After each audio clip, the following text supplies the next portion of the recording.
నమస్కారం. City news కి స్వాగతం. ముందుగా ముఖ్యాంశాలు.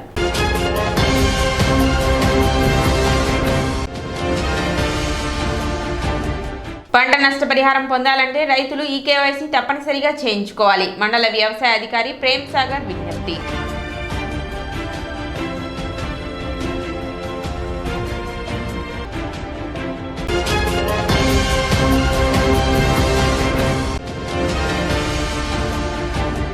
గుంటూరు పశ్చిమ నియోజకవర్గంలో పర్యటించిన కేంద్ర సహాయ మంత్రి పెమ్మసాని చంద్రశేఖర్.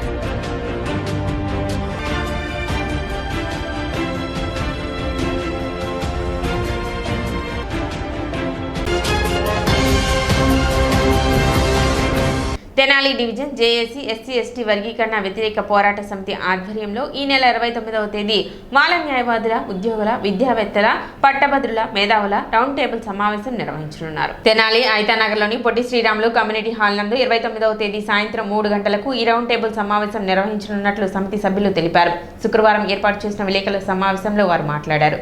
ప్రభుత్వ కార్యాలయాల్లో మాల ఉద్యోగస్తులు ఎదుర్కొంటున్న సమస్యలు, హైకోర్టులో మెడికల్ కౌన్సిల్, ఎస్సీ వర్గీకరణ అమలు ఈ సంవత్సరంలో చేయాలని ఎంఆర్పీఎస్ వేసిన పిటిషన్పై తెనాలిలో జరిగిన మాదిగల ఆత్మీయ సమ్మేళనంలో మందకృష్ణ మాదిగ మాలలపై విషం కక్కి శత్రువులుగా చిత్రీకరించి అంశాల గురించి, ఎస్సీలు క్రైస్తవులుగా మారితే రిజర్వేషన్లకు దూరం చేసే రాజ్యాంగ సవరణపై, సుప్రీంకోర్టు వర్గీకరణ తీర్పు తర్వాత మాలలకు జరిగే న్యాయ విధానంపై ఈ సమావేశంలో చర్చించనున్నట్లు సభ్యులు తెలిపారు. దళితుల రిజర్వేషన్ల పైన జరుగుతున్నటువంటి ఒక మాల జాతిని అణగదొక్కేటువంటి కార్యక్రమం ఇప్పుడు కాదు, 1950వ సంవత్సరం నుండి రాష్ట్రపతి ఉత్తర్వులంటూ అప్పటి నుంచి 341 యొక్క ఆర్టికల్ని ఎస్సీల పట్ల అప్లై చేయకుండా 1950వ సంవత్సరం నుంచి తొక్కడం అనేది జరుగుతూ ఉంది. క్రైస్తవ మతం కానీ లేదా సిక్కు మతం కానీ జైను మతం కానీ అలాంటి వారు కనుక ఎవరైనా ఉంటే ఎస్సీ రిజర్వేషన్లు చెల్లదు అని చెప్పేసి ఆ పేర స్పష్టం చేసింది. ఆ పేరాని తీసివేయమని కూడా అనేక ఉద్యమాలు జరిగినాయి. అయినప్పటికి కూడా వాటిలో ఉపయోగం లేకుండా పోయింది. దళితులు పైకి రాకూడదు, మాలల పైకి రాకూడదు, ఈ మాలా మాదిగలను వేరు చేసి మనం లబ్ధి పొందొచ్చు అని చెప్పేసి ఆజ్యం పోసిన వాడు చంద్రబాబు నాయుడు అయితే దాన్ని మోడీ అవలంబిస్తూ అప్పటి నుంచి ఇప్పటి వరకు కూడా ఈ యొక్క అంశాన్ని చేస్తే ఒక 2004లో సుప్రీంకోర్టు ఈ విభజన చెల్లదు అని ఇచ్చింది.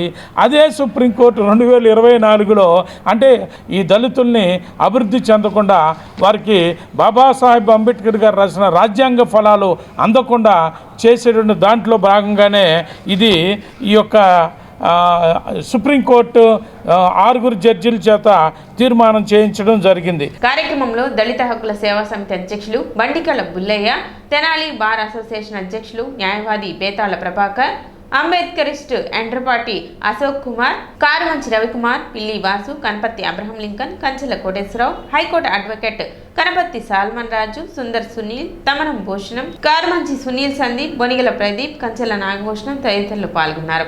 ఆగస్టు 1, 2024న వర్గీకరణకు వ్యతిరేకంగా ఇచ్చిన జడ్జిమెంట్ను మాలలు అందరూ కూడా వ్యతిరేకిస్తూ అలాగే తెనాలి జేఏసీ ఏర్పడి రాష్ట్రంలో అందరినీ కూడా ఒక తాటి మీదకి తీసుకురావాలన్న ఉద్దేశంతో అనేక రకమైన బందులు, రాస్తారోకోలు అన్ని రకాలుగా చేస్తున్నారు.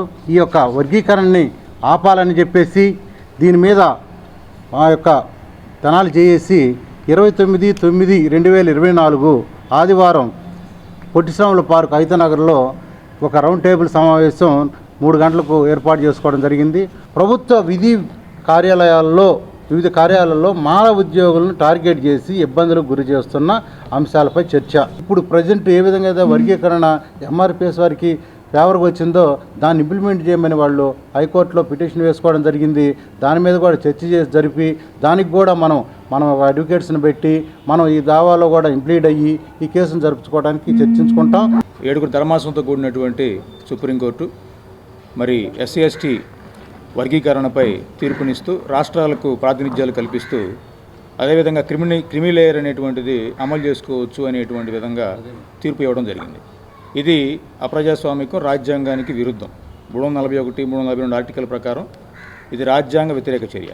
కాబట్టి మిత్రులారా, ఈ యొక్క ఏదైతే ఎస్సీ వర్గీకరణ అనేటువంటి అంశం మీద భారతదేశ వ్యాప్తంగా మరి భారత్ బంద్ నిర్వహించడం, అదేవిధంగా కలెక్టరేట్లను ముచ్చటించడం, అలాగే రెవెన్యూ డిపార్ట్మెంట్కి వెళ్ళి నివేదికలు సమర్పించడం, ఇవన్నీ కూడా జరుగుతూ ముందుకు వెళ్తూ ఉన్నాయి. 29వ తారీఖు ఆదివారం మధ్యాహ్నం మరి 3 గంటలకు ఒక కార్యాచరణను మరి ముందుకు తీసుకెళ్తూ మరి జేఏసీ తరపున రాబో రోజుల్లో ఎలాగ ముందుకు వెళ్ళాలి, ఎలాగ ప్రతిఘటించాలనేటువంటి అంశాల మీద చర్చాగోష్ఠి నిర్వహిస్తూ ఒక రౌండ్ టేబుల్ కాన్ఫరెన్స్ అనేటువంటి నిర్వహించడం జరుగుతుంది.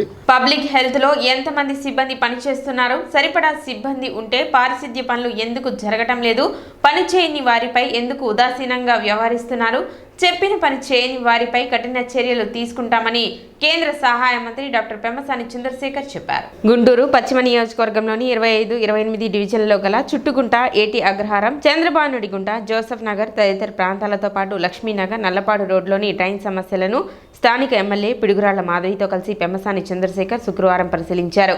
చుట్టుగుంట రైతు బజార్ సమీపంలోని సజావుగా సాగని డ్రైన్లను పరిశీలించి స్థానికుల సమస్యలను పెమ్మసాని అడిగి తెలుసుకున్నారు. సైడ్ కాలువలు విస్తరించని కారణంగా మురుగు పొంగి రోడ్ల మీదకు చేరుతుందని ఏటి అగ్రహారం స్థానికులు పెమ్మసానికి వివరించారు. అలాగే జోసెఫ్ నగర్లో సైడ్ కాలువల సమస్యలను స్థానికులను అడిగి తెలుసుకున్నారు. సమస్యలపై సంబంధిత అధికారులను వివరణ కోరగా ప్రస్తుతం ఉన్న 24 అడుగుల రోడ్డును మాస్టర్ ప్లాన్లో ఉన్న విధంగా 60 అడుగుల రోడ్డుగా పెంచే అవకాశం ఉందని చెప్పారు. అయితే కౌన్సిల్ నుండి ఆమోదం పొందాల్సి ఉంటుందని కార్పొరేషన్ అధికారులు పెమ్మసానికి వివరించారు. అలాగే చంద్రబాబు కుంట సమీపంలో ఇటీవల పొంగి నీరు మునిగిన ప్రాంతాలను ఆయన పరిశీలించారు. భారీ వర్షం కురిసిన ప్రతిసారి సమీపంలోని 4 కాలనీలు ముంపునకు గురవుతున్నాయని పెమ్మసాని దృష్టికి తీసుకువెళ్లారు. కాగా సమస్యకు పరిష్కారం దిశగా CSR ఫండ్ లేదా అమృత్ పథకం కింద ఆ ప్రాజెక్టును చేర్చి త్వరగా ప్రక్రియను ప్రారంభించాలని అధికారులకు పెమ్మసాని ఆదేశించారు. ఈరోజు గుంటూరు వెస్ట్ ఈ నియోజకవర్గంలో నిన్న మొన్న ఒక వరదల వల్ల విపరీతమైన వాటర్ రావటం, చాలా ఇళ్ళు మునిగిపోవటం, ముఖ్యంగా పేదవాళ్ళు, అట్టడుగున ఉన్నటువంటి వాళ్ళకి బాగా ఇబ్బంది జరిగింది. సో ఇవి ఎందుకు జరుగుతున్నాయి, మళ్ళీ ఇవి జరగకుండా ఉంటే మేము ఏం చేయాలి అనే దాని మీద యాక్చువల్గా మాధవి గారు ఆల్రెడీ వీటన్నిటిని తిరిగి ఉన్నారు. వారికి పూర్తి అవగాహన ఉంది. నాకు కూడా పూర్తి అవగాహన రావాలని చెప్పి నేను కూడా వచ్చి వాళ్ళ ఒకసారి అన్నీ చూస్తూ ఉన్నాం. చూసి లోకల్ అధికారులతోటి కొంత CSR ఫండ్స్ తోటి ఏమేమైతే చేయగలం అవన్నీ చేసే విధంగా, అదేవిధంగా చాలా ఆక్యుపేషన్స్ ఉన్నాయి ఈ డ్రైనేజెస్ మీద. పేదవాళ్ళు ఇళ్ళు కట్టుకోవటం కానీ, వాళ్ళు తీసేస్తే వాళ్ళకి లివింగ్ పోతుంది, అలా అని ఉంచితే ఓవర్ఫ్లో అయ్యి మిగిలిన వాళ్ళకి ఇబ్బంది అవుతుంది. సో వాళ్ళతోటి మాట్లాడి వాళ్ళకి కొంత కాంపెన్సేషన్ ఇచ్చి వాళ్ళకి ప్రత్యామ్నాయం చూపించి, అదేవిధంగా ఈ డ్రైనేజెస్ ఓపెన్ చేయటం ఎలా, ఇలా అన్ని విషయాల మీద చర్చిస్తూ ఉన్నాం అధికారులతోటి. ఇంకొకటి మాధవి గారు ఒక 3 days ఒక డివిజన్లో ఒక శానిటేషన్ స్పెషల్ డ్రైవ్ తీసుకొని అందులో కాలువల్లో పూడికలు కానీ లేకపోతే రోడ్డు మీద ఉన్నటువంటి ఇది కానీ మొత్తం క్లీన్ చేసే విధంగా ఒక డ్రైవ్ లాగా చేసి ఒక డివిజన్ని ఆదర్శమైనటువంటి డివిజన్ లాగా చేశారు ఒక 3 daysలో. అదే ఫార్ములాని మిగిలిన డివిజన్స్లో ఎలా పెట్టుకోవాలి, ఎలా ఎవ్రీ 3 to 4 daysకి అధికారులు అందరూ సమన్వయంతో ఎలా పనిచేసి గుంటూరుని ఒక క్లీన్ సిటీగా ఎలా చేయాలనే దాని మీద ఈరోజు అంతా మేము చర్చిస్తూ ఉన్నాం. ఎందుకంటే లాస్ట్ 2 to 3 monthsలో అధికారులు మారకపోవటం కానీ, ఫ్లడ్స్ వచ్చి ఇక్కడ ఉన్నటువంటి మున్సిపల్ అధికారులంతా విజయవాడ వెళ్లాల్సి రావటం కానీ, వీటన్నిటి వల్ల కొన్ని మేము అనుకున్నంత ఫాస్ట్గా అవ్వలేదు. సో అవి ఎలా అవ్వాలనే దాని మీద ఈరోజు మేము తిరిగి అధ్యయనం చేసి వర్క్ చేస్తూ ఉన్నాం. గత 30 సంవత్సరాల నుంచి గుంటూరు ప్రజల తీరని కళ, దాన్ని ఎలా చేయాలనేది DPRలు కానీ అన్నీ రెడీ చేసాము. లోకల్ ల్యాండ్ యూటిలైజేషన్స్ కానీ, ల్యాండ్ ప్రొక్యూర్మెంట్ కానీ ఇవన్నీ వర్క్ చేసి అన్నీ పంపించాం. నితిన్ గడ్కరీ గారు నాకు వర్బల్గా ప్రామిస్ చేశారు చేస్తున్నామని. అఫీషియల్గా సిగ్నేచర్ వచ్చాక బహుశా ఇంకో 1 to 2 weeksలో వస్తుందని అనుకుంటున్నాను.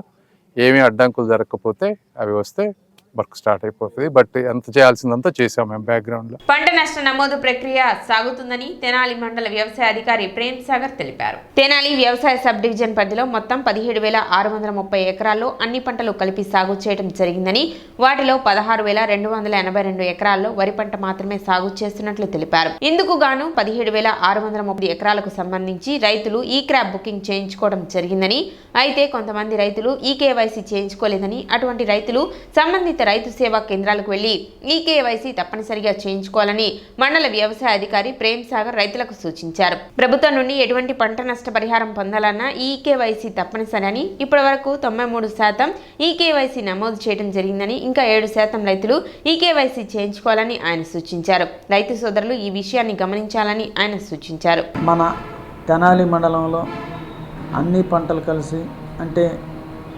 మినుము ప్లస్ ఇతర హార్టికల్చర్ క్రాప్స్, ప్యాడీ అన్నీ కలిసి 17,630 ఎకరాల దాకా ఉన్నాయి.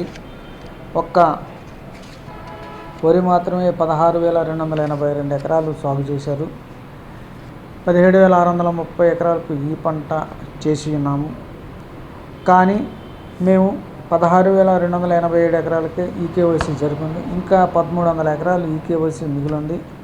కాబట్టి రైతు సోదరులకు విజ్ఞప్తి ఏంటంటే, మీరు మీ రైతు సేవా కేంద్రాలకు వెళ్ళి రైతు సేవా కేంద్రాల్లో పనిచేస్తున్న సిబ్బంది ద్వారా ఈకేవైసీ కంపల్సరిగా అంటే తప్పనిసరిగా చేయించుకోవాలి. ఎందుకంటే రేపు ఏదైనా ఇప్పుడు మీరు పంట నష్టపరిహారంలో పేరు రాసుకున్నారు, ఈకేవైసీ చేయకపోతే డబ్బులు పడవు.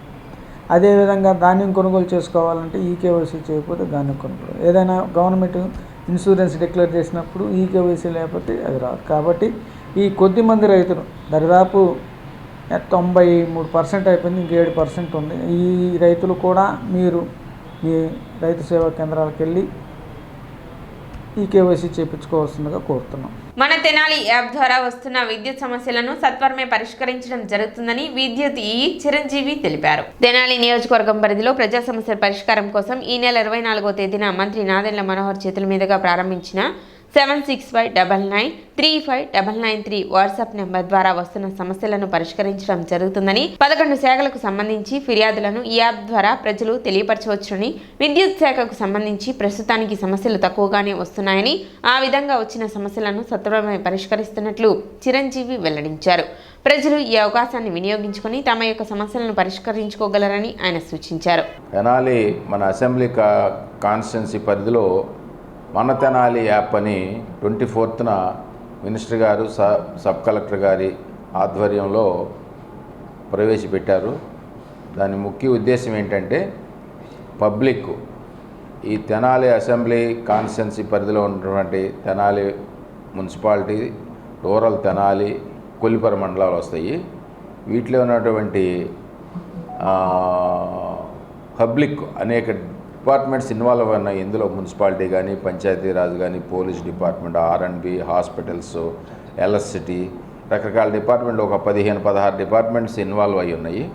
వీళ్ళందరి వీటి ద్వారా వీటిలో ఎవరికైనా పబ్లిక్కి ఎలాంటి సమస్య ఉన్నా కానీ ఈ యాప్ ద్వారా తెలియజేస్తే దాన్ని సంబంధిత అధికారులు కానీ, డిపార్ట్మెంట్ వారు కానీ దానిపైన చర్య తీసుకొని పరిష్కరిస్తారు అని దీని యాప్ ఉద్దేశము. ఫిర్యాదులు యాప్లో వస్తున్నాయి. మా ఎలక్ట్రిసిటీ డిపార్ట్మెంట్కి వచ్చేటప్పటికి చాలా తక్కువ ఫిర్యాదులు ఉన్నాయి ప్రస్తుతం. అందులో కూడా మెయిన్గా విద్యుత్ దీపాలు సరిగ్గా కొన్ని చోట్ల పనిచేయట్లేదు అనే ప్రాబ్లంనే మెన్షన్ చేశారు. అది మున్సిపల్ కమిషనర్ గారికి కూడా చెప్పడం జరిగింది. విద్యుత్ దీపాలు అనేది మున్సిపాలిటీ పరిధిలో వాళ్ళు బాగు చేయటం కానీ, మెయింటెనెన్స్ చేయటం కానీ అవి చేయాలి. అంతకుమించి ఎలక్ట్రిసిటీ డిపార్ట్మెంట్ పరంగా పెద్దగా కంప్లైంట్స్ ఏం లేవు.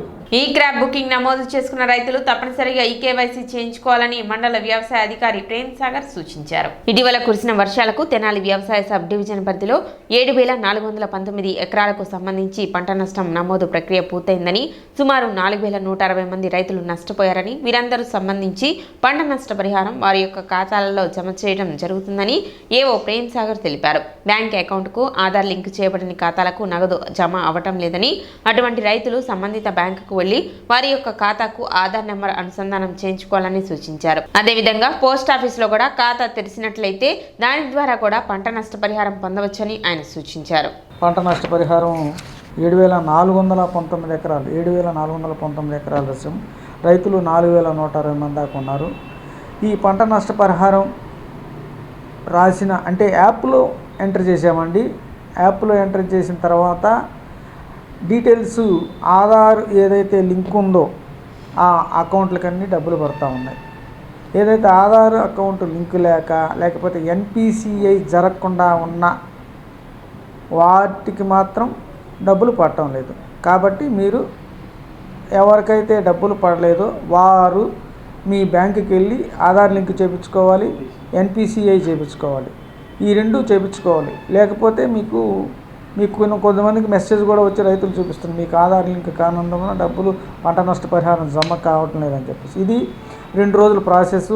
మేనేజర్ దగ్గరికి పోతే మీకు ఈకేవైసీ అయిందని చెప్తారు, కానీ డీప్గా చూడాలి. ఆయన ఆధార్ తంబ వేయించుకున్నాడా, లింక్ వేయించుకున్నాడా, లేక ఎన్పిసిఐ చేయించుకున్నాడా చూపించుకోవాలి. కొంచెం ఓపికతో రైతులు బ్యాంకుకి వెళ్ళి ఇవి చేయించుకోవాలి. మీకు ఎన్ని అకౌంట్లు ఉన్నా ఏదైతే ఆధార్ లింక్తో ఉంటుందో ఆ ఆధార్ లింక్ అయిన అకౌంట్కే డబ్బులు పడతాయి. కాబట్టి రైతు సోదరులు గమనించండి. ఇవన్నీ తిరగలేము అనుకుంటే పోస్ట్ ఆఫీస్లో అకౌంట్ చేస్తే 2 రోజుల్లో అది ఆండర్ అవుతుంది, అది ఆధార్ లింక్ అవుతుంది, దాంట్లో డబ్బులు పడతాయి. కాబట్టి ఇవి గమనించాలి. మీరు రైతు సేవా కేంద్రాల చుట్టూ తిరగాల్సిన అవసరం లేదు. ఆ మెసేజ్ని పెట్టుకొని మీరు బ్యాంక్ మేనేజర్ని కానీ మీ పోస్ట్ ఆఫీస్ అకౌంట్ కానీ ఓపెన్ చేసుకుంటే లేకపోతే మీకు ఎన్ని అకౌంట్లు ఉంటాయో అది ఆధార్ లింక్ ఏది ఉందో ఆ బ్యాంక్ అకౌంట్లన్నీ ప్రింట్లు తీసుకుంటే తెలుస్తుంది ఏ అకౌంట్లో పడినా. కాబట్టి గమనించవలసిందిగా కోరుతున్నాం. సేవకు ప్రతిరూపం డాక్టర్ కత్తెర సురేష్ కుమార్ అని తెలుగుదేశం నాయకులు మాస్ వ్యవస్థాపక అధ్యక్షులు సుద్దపల్లి నాగరాజు పేర్కొన్నారు. హార్వెస్ట్ ఇండియా అధినేత తెలుగుదేశం పార్టీ రాష్ట్ర కార్యనిర్వాహక కార్యదర్శి డాక్టర్ కత్తెర సురేష్ కుమార్ జన్మదినోత్సవం సందర్భంగా శుక్రవారం ఎస్ఎన్ఆర్ టీం ఆధ్వర్యంలో పట్టణంలో వివిధ కార్యక్రమాలు నిర్వహించారు. ముందుగా తెనాలి ప్రభుత్వ వైద్యశాలలో పండ్లు, రొట్టెలు పంపిణీ చేశారు. అదేవిధంగా అంగళగుదురులోని స్వదార్లో అన్నదాన కార్యక్రమం నిర్వహించి కేకులు కట్ చేశారు. అనంతరం తెనాలి రైల్వే స్టేషన్ సమీపంలోని శ్రీ శివలింగేశ్వర స్వామి వారి భక్త సేవా బృందం వద్ద అన్నదానం, కేక్ కటింగ్ నిర్వహించారు. ఈ సందర్భంగా నాగరాజు మాట్లాడుతూ తనకున్న దాంట్లో పేదలకు, అనాథలకు, వితంతువులకు, వృద్ధులకు సురేష్ కుమార్ సహాయ సహకారాలు అందిస్తున్నారని తెలిపారు. ఆయనను స్ఫూర్తిగా తీసుకోవాలని సూచించారు. పేదలు ఆకలికి అలమటిస్తూ అవసరాల కోసం ఎదురు చూస్తూ ఉంటారు విపత్తుల్లో. అలాంటి సమయంలో హార్వెస్ట్ ఇండియా అనే సంస్థ ఎప్పుడు కూడా ముందుండి ఎంతోమందికి ఎన్నో సహాయాలు చేసినటువంటి చరిత్ర మీ అందరికీ కూడా తెలుసు. అలాంటి హార్వెస్ట్ ఇండియా అధినేత కత్తెర సురేష్ గారు మాకైతే కారణ జన్ముడు అని చెప్పుకోవాలి. ఎందుకంటే ఈ మధ్యకాలంలో వచ్చినటువంటి వరద బాధితుల్లో కూడా బాధితులకి సహాయార్థం దాదాపు 10,000 కుటుంబాలకి ప్రతి అవసరం తీర్చినటువంటి గొప్ప మనసున్నటువంటి వ్యక్తి కత్తెర సురేష్ గారు. అలాంటి వ్యక్తి జన్మదినాన్ని చాలా సంతోషంగా జరుపుకోవటం, ఆయనకి ఒక కులంలో కానీ, ఒక మతంలో కానీ, ఒక ప్రాంతం కానీ తేడా లేకుండా ప్రతి ఒక్కరు కూడా స్నేహితులుగా చిన్నప్పటి నుంచి ఎవరైతే ఉన్నారో వాళ్ళందరూ అభిమానిస్తూనే ప్రతి ఒక్కరు ఆయనతోనే మరి ఈ సేవా కార్యక్రమంలో భాగస్తులై పనిచేస్తూ ఉన్నారు. అలాంటి వ్యక్తి కోసం ఎంతైనా కష్టపడవచ్చు, ఏమైనా చేయొచ్చు అనే దానిలో మేమందరం కూడా భాగస్తులై హార్వెస్ట్ ఇండియా కుటుంబ సభ్యులు టీం కేఎస్కే వారు అందరూ కూడా ఇవన్నిటి కూడా తెనాల్లో జరగబోయే కార్యక్రమాలు, సేవా కార్యక్రమాలు, అనాథ పిల్లలకి భోజనాలు, అలాగే రైల్వే స్టేషన్లో ఫుట్పాత్ల మీద ఉన్న అన్నార్థులకు ఆకలి తీర్చడానికి, అలాగే పేద గవర్నమెంట్ హాస్పిటల్లో ఉన్నటువంటి పేద వైద్యులకి బ్రెడ్, ఫ్రూట్స్ పంపిణీ కార్యక్రమాలు టీం కేఎస్కే తరఫున పంచడం జరుగుతూ ఉంది. సురేష్ కుమార్ తనయుడు డాక్టర్ డేవిడ్ యశ్వంత్ మాట్లాడుతూ ఇటువంటి కార్యక్రమాలు నిర్వహిస్తున్న నాగరాజు ఎస్ఎన్ఆర్ టీంను, కేఎస్కే టీంను అభినందించారు. 10గురికి ఉపయోగపడినప్పుడే ఆనందంగా ఉంటుందని తెలిపారు. ఎంఆర్పీఎస్ రాష్ట్ర నాయకులు ఉన్నం ధర్మారావు మాట్లాడుతూ సేవకు మారుపేరు కత్తెర సురేష్ కుమార్ అని తెలిపారు. ఆయన ఎందరినో ఆదుకున్నారని చెప్పారు. ఆయన చేసిన సహకారం వలన ఎంతో మంది లబ్ధి పొందారని చెప్పారు. ఈ కార్యక్రమంలో కొమ్ము రాయల్, అత్తోట శ్యామ్, నలుకుత్తి రమేష్, పిడపత్తి రవి, రావూరి సతీష్, మేకల సురేష్, సంపత్, మైలా భాను, జ్యోతుల బాబీ, రావూరి సతీష్, పరంజ్యోతి, చిలువూరి రవి, రజని, వీరాంజనేయులు, దిలీప్, బాలశౌరి, వరనాగేంద్ర, కేఎస్కే టీం తదితరులు పాల్గొన్నారు. ఈరోజు డాడీ బర్త్డే సందర్భంగా ఇక్కడ గవర్నమెంట్ హాస్పిటల్లో ఇలా ఫ్రూట్స్ పంచడం, తర్వాత ఇంకా అనాథులకు ఇంకా వేరే వేరే ప్రోగ్రామ్స్లో ఇలా చాలా పేదలకు సహాయం చేయడం చాలా సంతోషంగా ఉంది. ఇది సక్సెస్ఫుల్గా ముందుకు తీసుకువెళ్తున్న హార్వెస్టింగ్ స్టాఫ్కి, ప్రతి ఒక్కళ్ళకు, నాగరాజ్ బాబాకి, కేఎస్కే టీంకి ప్రతి ఒక్కళ్ళకు నా అభినందనలు. ఈ ప్రోగ్రాంలో ఈరోజు నేను కూడా వన్ ఆఫ్ ద పార్ట్ అవటం నాకు కూడా చాలా సంతోషంగా ఉంది. బాపట్ల జిల్లా ఆర్చిక సేవా సంఘం కన్వీనర్గా డాక్టర్ మేడూరు శ్రీనివాసమూర్తి నియమితులయ్యారు. శుక్రవారం రాష్ట్ర నాయకుల సమక్షంలో బాపట్లలో నిర్వహించిన నియామకంలో ఏకగ్రీవంగా సభ్యులు శ్రీనివాసమూర్తిని ఎంపిక చేశారు. ఈ సందర్భంగా ఆయన మాట్లాడుతూ అపరిష్కృతంగా ఉన్న అర్చకుల సమస్యలను పరిష్కరించేందుకు కృషి చేస్తానని హామీ ఇచ్చారు. వంశపారంపర్య అర్చకులతో పాటు ప్రైవేటు ఆలయాల అర్చకులు, జీతభత్యాలు పొందే అర్చకుల సమస్యలను కూడా దృష్టిలోకి తీసుకుని ప్రభుత్వం ద్వారా పరిష్కరించేందుకు సహకరిస్తామన్నారు. కార్యక్రమంలో అర్చక సేవా సంఘం రాష్ట్ర అధ్యక్షులు డాక్టర్ నారాయణ వేణుగోపాల్, ప్రధాన కార్యదర్శి రామలింగేశ్వర శాస్త్రి, కార్యనిర్వాహక కార్యదర్శి డాక్టర్ రాధాకృష్ణమూర్తి, బాపట్ల జిల్లా అధ్యక్షులు స్వర్ణ రాఘవ శర్మ, ప్రధాన కార్యదర్శి బృందావనం గోపీచంద్, ఉపాధ్యక్షులు శ్రీనివాసాచార్యులు, గౌరవ అధ్యక్షులు పాంచి జన్యం, ఆర్గనైజింగ్ సెక్రటరీ వినుకొండ సత్యంబాబు, కోశాధికారి అనంత చక్రవర్తి, నారాయణ వికనసాచార్యులు, యోగానంద లక్ష్మీ నరసింహాచార్యులు తదితరులు పాల్గొని శ్రీనివాసమూర్తి ప్రత్యేక అభినందనలు తెలిపారు. రాష్ట్ర నాయకులు దుశ్శాలవాలతో సత్కరించారు. ఈ అర్చక సమస్యల మీద కావాల్సిన లీగల్ అడ్వైజ్ చేస్తూ దానికి బాగా చెప్పేవాడు ఆయన. దానికోసంగా రోజు కూర్చుంటుండేవాడు. అదే సందర్భంలో నేను అర్చక సమాఖ్యలో కూడా అట్లాగే పనిచేసినప్పుడు కూడా ఇక్కడ దీంతో ఉన్నప్పుడు కూడా సేవా సమితి వాళ్ళతో సంబంధాలతో మొదటి నుంచి కూడా కలిసి ఉండడం జరుగుతుంది. ఇప్పుడు జగన్ పాలనలో 5 సంవత్సరాల పాటు ప్రజలు ఎట్లాగైతే ఇబ్బంది పడ్డారో నేను కూడా 4 సంవత్సరాల పైగా నేను ఇబ్బంది పడటం అనేది లేదు. ఏ రోజునైతే వ్యతిరేకించారో కొన్ని విషయాల్ని సమతుల్య భావం చూడాలి. అట్లా కాకుండా 250 మంది కేవలం రాష్ట్ర వ్యాప్తంగా ఉన్నటువంటి సభ్యుల్లో ఉన్నటువంటి ఒక వ్యక్తినే తీసుకుని రాష్ట్ర ఆర్గనైజింగ్ సెక్రటరీగా కార్యదర్శిగా చేసేటప్పుడు నేను దాన్ని వ్యతిరేకించడం వలన ఇబ్బంది పెట్టడం జరిగింది. ఇబ్బంది అంటే నేను వచ్చేసాను ఆ రోజున.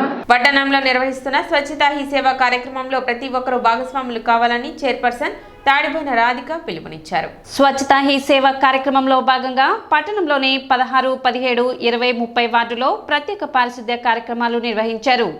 చైర్పర్సన్ తాడిపోయిన రాధిక ఆయా వార్డుల కౌన్సిలర్లతో కలిసి కార్యక్రమాన్ని పర్యవేక్షించారు. తెనాలి పట్టణాన్ని సుందరంగా తీర్చిదిద్దేందుకు అందరూ భాగస్వాములు కావాలని ఆమె పిలుపునిచ్చారు. కార్యక్రమంలో పలువురు కౌన్సిలర్లు, పురపాలక సంఘ అధికారులు, సిబ్బంది పాల్గొన్నారు.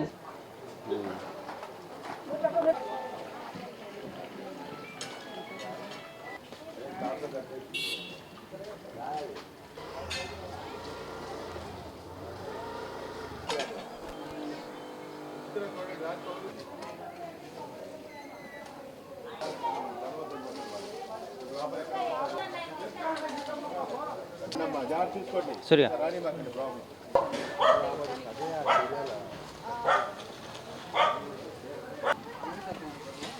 అన్ని వాటిలో కొమ్మలు నరికేశారు.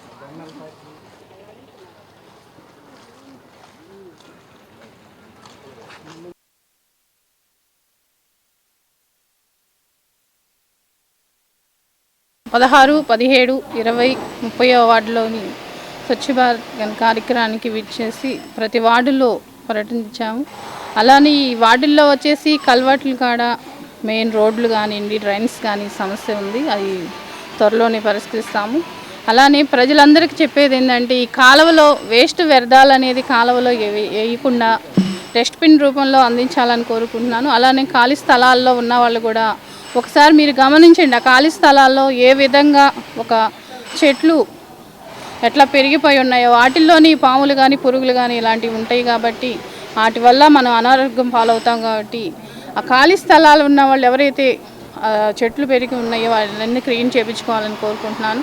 ఈరోజు స్వచ్ఛతా హీ సేవ 2024లో కార్యక్రమంలో భాగంగా ఈరోజు మన చైర్మన్ మేడం గారు 16వ వార్డుకి విచ్చేశారు. ఈ కార్యక్రమంలో ఎక్కడైతే చెత్త చెదారాలని పేరుకుపోయినాయో అవన్నీ క్లీన్ చేయించడం, ఈ డ్రైన్లన్నీ క్లీన్ చేయించడం ఇవన్నీ కూడా చేస్తున్నారు.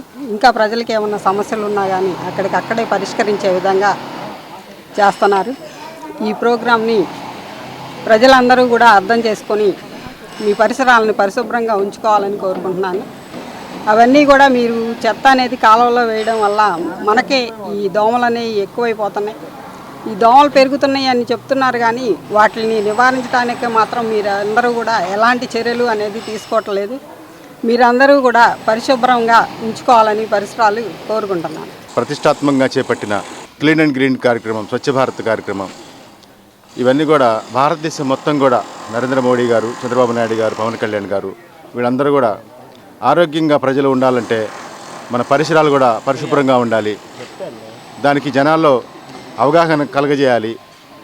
ఎన్నాళ్ళ నుంచో పేరుకుపోయిన వార్డుల్లోని ఈ డ్రైనేజీ సమస్యలు కానీ, రోడ్ల సమస్యలు కానీ, కలవట్ల సమస్యలు కానీ ఇవన్నీ కూడా ఇప్పుడు జంగిల్ క్లియరెన్స్, ఎప్పుడైనా స్థలాలు అలా ఖాళీగా పడిపోయి ఉంటే వాటిలో చెత్తాచెదారం పేరుకుపోయి జనాలకి ఇబ్బంది కలిగించే విధంగా దోమలు పెరిగిపోవడం, ఇలాంటి ఇబ్బందులన్నీ కూడా తొలగించడం కోసం స్పెషల్ డ్రైవ్గా ప్రతిరోజు ఒక్కొక్క 4 వార్డులు కలిపి ప్రోగ్రాం పెట్టడం జరిగింది.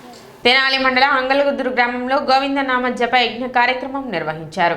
గ్రామంలోని రామ మందిరం వద్ద సంగీత గురువు వజ్జుల సునీత ఆధ్వర్యంలో ఈ కార్యక్రమాన్ని నిర్వహించారు. 108 మంది చిన్నారులకు గోవిందనామాలు నేర్పించి వారిని తిరుమలకు తీసుకువెళ్లి అక్కడ జరిగే గోవిందనామ పారాయణం కార్యక్రమంలో ఈ చిన్నారుల చేత గోవిందనామ పారాయణం చేయించడం జరుగుతుందని సంగీత గురువు వజ్జుల సునీత తెలిపారు.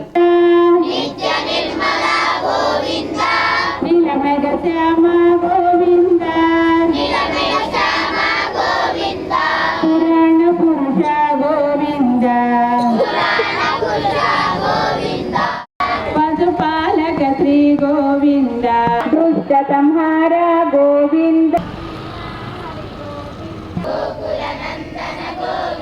గోవింద, శ్రీ వెంకటేశ గోవింద,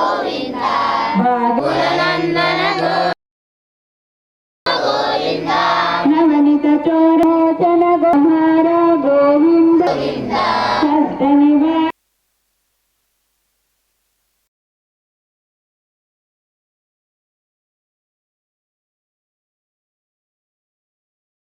108 మంది పిల్లల్ని తిరుమల తీసుకురావటం అనే దైవ సంకల్పంతో గోవిందనామ యజ్ఞం అనే కార్యక్రమం తలపెట్టాను. నేను 108 మంది చిన్నారుల చేత ఈ కార్యక్రమం చేయించి మన సొంత ఖర్చులతో తిరుమల తీసుకెళ్ళి అక్కడ గోవిందనామ స్మరణ చేసి 108 మంది పిల్లల చేత ఆ యజ్ఞమని పూర్తి చేయించి ఆ కార్యక్రమాన్ని జయప్రదం చేయవలసిందిగా నేను కోరుతున్నాను. ఎవరైనా ఈ దాతలు విరాళాలు ఇచ్చేవాళ్ళు ఈ కార్యక్రమంలో 9949313519కి ఈ నెంబర్కి సంప్రదించాల్సిందిగా కోరుతున్నాను. అంగలకుదురులోని చిన్నపిల్లల చేత మా టీచర్ గారు అయినటువంటి వజ్జుల లక్ష్మీ సునీత గారు 108 మంది చిన్నారుల చేత తిరుమల తిరుపతి దేవస్థానంలో వారి చేత గోవిందనామ యజ్ఞ పారాయణం అనేది చేయించడం జరుగుతూ ఉంది. దీని నిమిత్తమై టీచర్ గారు సొంత ఖర్చులతో పిల్లలని జాగ్రత్తగా తీసుకురావడం అనేది జరుగుతూ ఉంది. దీనికోసం అని చెప్పి విరాళాలు ఇచ్చే దాతలు ఎవరైనా ఉంటే మా టీచర్ గారి నెంబర్ని సంప్రదించి ఈ కార్యక్రమాన్ని జయప్రదం చేయవలసిందిగా కోరుచున్నాం. అంగలకూతురు గ్రామంలో పెంచేసి ఉన్నటువంటి శ్రీ సీతారాముల వారి మందిరం వద్ద ప్రతి శనివారం మనం ఇక్కడ సంపూర్ణ రామాయణ పారాయణం చేయటం జరుగుతూ ఉంటుంది. మరి అందులో భాగంగా మరి ఇక్కడ ఉన్నటువంటి ఈ పిల్లలకి వజ్జల సునీత గారి ద్వారా గోవిందనామాలు నేర్పించి వారిని తిరుమల తిరుపతి తీసుకువెళ్ళి అక్కడ వారి చేత గోవిందనామాలు పారాయణం చేసి దైవ దర్శనం ఇప్పించే పనిలో మరి సహకరిస్తున్నటువంటి ఆ కార్యక్రమాన్ని తలపెట్టినటువంటి వజ్జల సునీత గారికి మరియు వారి బృందానికి అందరికీ కూడా మా ధన్యవాదాలు తెలియజేసుకుంటూ చిట్యాల ఐలమ్మ జయంతి సందర్భంగా రజక వృత్తిదారులను ఘనంగా సత్కరించారు. రజకపేటలోని రజక యువత ఆధ్వర్యంలో నిర్వహించిన ఈ కార్యక్రమంలో తొలుత చిట్యాల ఐలమ్మ విగ్రహానికి పూలమాలలు వేసి నివాళులు అర్పించారు. అనంతరం రజక వృత్తిదారులను ఘనంగా సత్కరించారు. తెలంగాణ ముఖ్యమంత్రి రేవంత్ రెడ్డి మహిళా యూనివర్సిటీకి చిట్యాల ఐలమ్మ పేరు పెట్టడం పట్ల హర్షం వ్యక్తం చేశారు. కార్యక్రమంలో మునిపల్లి వంశీ, పెసర్లంక రమణ రజక సంఘ నాయకులు పాల్గొన్నారు.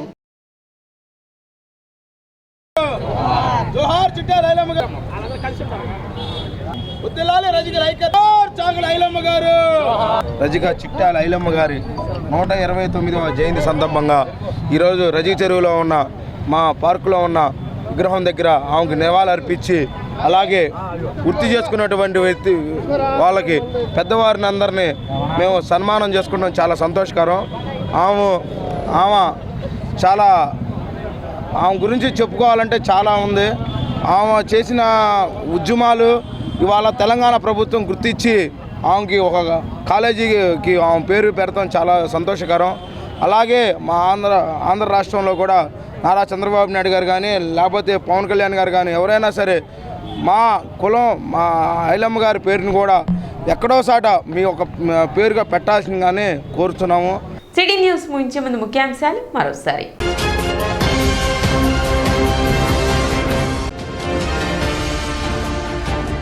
పంట నష్టపరిహారం పొందాలంటే రైతులు ఈ కేవైసీ తప్పనిసరిగా చేయించుకోవాలి. మండల వ్యవసాయ అధికారి ప్రేమ్ సాగర్ విజ్ఞప్తి.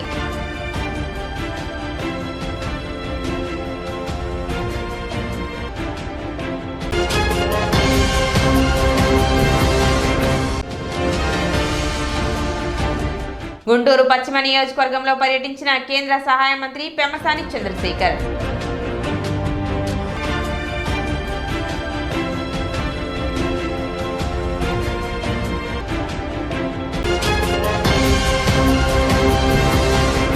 సిటీ న్యూస్ ఇంతటితో సమాప్తం. నమస్కారం.